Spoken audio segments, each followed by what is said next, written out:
Oppo Reno 15 কিছুদিন আগে আমরা একটা রিভিউ দিয়েছি। এখানে Oppo Reno 15 এক অফিসিয়াল ফোন দাম তুলনামূলক বেশি 55,000 টাকা। কারণটা কি? যেখানে এর অর্ধেক দামে ভালো কিছু প্রোভাইড করে সেখানে এই ফোন কি আমাদের আসলে কিনা উচিত? একে তো আনঅফিসিয়াল ফোন ঝামেলা, অপরদিকে র্যাম রোম দাম ইন্টারন্যাশনাল ভাবে বাড়ার কারণে এখন এই অবস্থা। কিছুদিন যা স্বাভাবিক অবস্থা আসুক ঠিক হয়ে যাবে, সে সময় ফোন পারচেজ করলে তুলনা হিসাবে আরো কমবে। ক্যামেরা, ডিটেল, প্রসেসর সব দিক দিয়ে কেমন হবে সে সমস্ত বিষয় নিয়ে আমি থাকছি আহমেদ হাবিব। আপনারা দেখছেন আইটেক ইউনিট। যারা চ্যানেল নতুন আছে অবশ্যই চ্যানেলটি সাবস্ক্রাইব করবেন এবং যারা অলরেডি সাবস্ক্রাইব করছেন অসংখ্য ধন্যবাদ।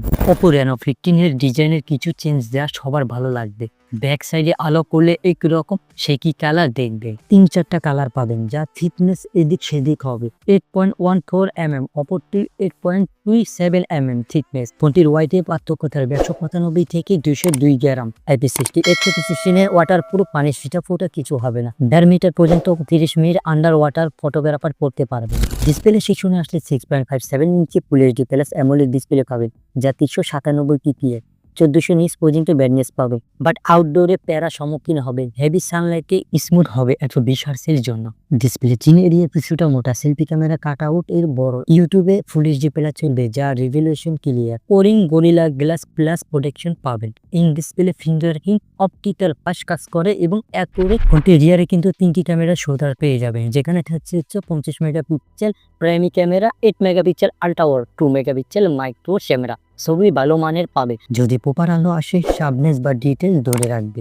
স্মুথ করে কিছুটা 8 মেগাপিক্সেল আল্ট্রা ওয়াইড না দিয়ে 10 মেগাপিক্সেল এবং 2 মেগাপিক্সেল মাইক্রো ক্যামেরার জায়গায় যদি মেগাপিক্সেল কিছুটা বাড়তি দেওয়া দরকার ছিল মনে করি আইন। ফোনটি পোর্ট্রেট মোডের কিন্তু ছবিগুলো ভালোভাবে ব্যাকগ্রাউন্ড যে ব্লার এটা ধরে রাখতে পারে। কিছু কিছু জায়গায় হচ্ছে যদি চুল বা কোনো কিছু যদি এদিক সেদিক হয় সেক্ষেত্রে কিন্তু কিছুটা ঘাটতি লক্ষ্য করবে। এছাড়া কিন্তু ক্যামেরার দিক দিয়ে মোটামুটি ভালো একটা রেজাল্ট আপনাকে দিবে। ফোনটি সেলফি ক্যামেরা কিন্তু 50 মেগাপিক্সেল আল্ট্রা ওয়াইড পেয়ে যাবেন, বোঝা যাচ্ছে অল্প জায়গার ভিতরে কিন্তু বড় স্পেস পাবেন। বড় ফ্রেমে ছবি তোলা যাবে, ছবি স্পষ্ট ও ক্লিয়ার। রিয়ার ক্যামেরা 4K 30 থেকে 60 fps ভিডিও রেকর্ড পাবে এবং সেলফি ক্যামেরা 4K 30 fps করে। স্টেবিলাইজার পাবেন, ফ্রেন্ড থাকবে, সুবিধা কোনো কাপাকাপি শেখাশেখি হবে না। ভিডিওর মাধ্যমে ভালোভাবে আউটপুট আপনারা পাবেন। ব্যাটারি সেকশনে আসছে কিন্তু 7000 mAh ব্যাটারি ইউজ করেছে, যেখানে কিনা এই প্রাইস পয়েন্টে কিন্তু আমরা আরো বেশি আশা করতাম ব্যাটারির দিক দিয়ে, অন্যান্য দিক দিয়ে। তারপর তারা হচ্ছে অফিসিয়াল যেহেতু সেক্ষেত্রে হচ্ছে এখানে বাজেট ফ্রেন্ডলি তারা রাখার চেষ্টা করেছে।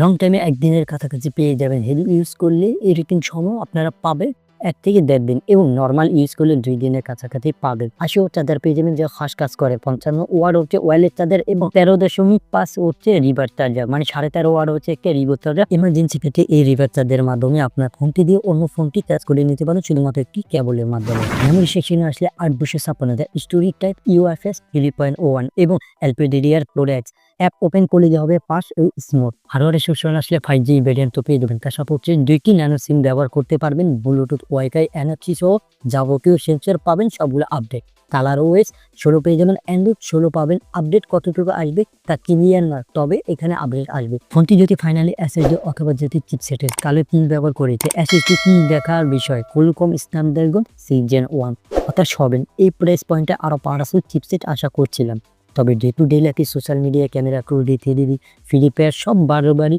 গেমসগুলো ব্যাকআপ দিতে পারবে এই ফোনটির মাধ্যমে। ফোনটি দিয়ে যারা হচ্ছে ফটোগ্রাফি করেন অথবা ভিডিও দেখেন অথবা হচ্ছে যে কোনো কাজ করতে চান 2D 3D গেমসগুলো অনায়াসে করতে পারেন। এই ফোনটি ভালো একটা ব্যাকআপ আপনাকেই দিবে। রাইট নাও আর 256 GB অফিসিয়াল বাংলাদেশে পেয়ে যাবেন 55,000 টাকা। আমি মনে করি আর কিছুদিন ওয়েট করেন, প্রাইসটা একটু ডাউন হোক, সেক্ষেত্রে এই ফোনটি ভালো একটা ডিল হবে। বর্তমান সময় কিন্তু র্যাম এবং রোমের কিন্তু চাহিদা বাড়ছে এবং হচ্ছে প্রাইসটা তুলনামূলক আরো বৃদ্ধি পাচ্ছে, এর ফলে কিন্তু ফোনের দামটা আরো বাড়ছে। স্বাভাবিক অবস্থা আসলে মোটামুটি ভালো একটা রেঞ্জের ভিতরে ফোনগুলো পেয়ে যাবেন। ফোনটির কোনো বিষয় নিয়ে যদি আপনার মতামত থাকে অবশ্যই কমেন্ট করে জানাবেন। আগে পর্যন্ত ফিরছি নতুন ভিডিও নিয়ে, ততক্ষণ ভালো থাকুন, সুস্থ থাকুন। আসসালামু আলাইকুম, আল্লাহ হাফিজ।